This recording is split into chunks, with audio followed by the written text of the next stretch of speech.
Hey guys, Quincy with a Slightly Better Wife.com. Just want to show you how I clean my washer. I'm going to show you my ultimate trick for keeping my washing machine clean. Clean the appliances that do the cleaning for you.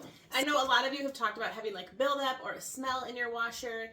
That's not normal. You don't want that to happen. That is common, but let's tackle that. So what I use here is the Eco Gals Eco Swirls tablets. I just popped 2 of these in. They suggest once a month.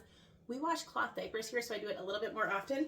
But they come like this, a whole bunch of these tablets, and you just open them up out of the package and you pop 2 of them into your washer. My washer does have a clean cycle at the bottom. If yours doesn't, just wash it on like your most powerful wash that you have. And you will be amazed at the buildup that it gets rid of, the grime that it clears out, the odors will be gone.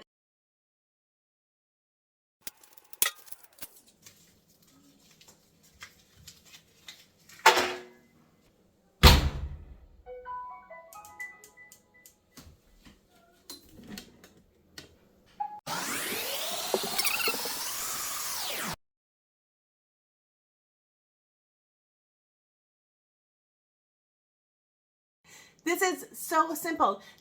Give them a try.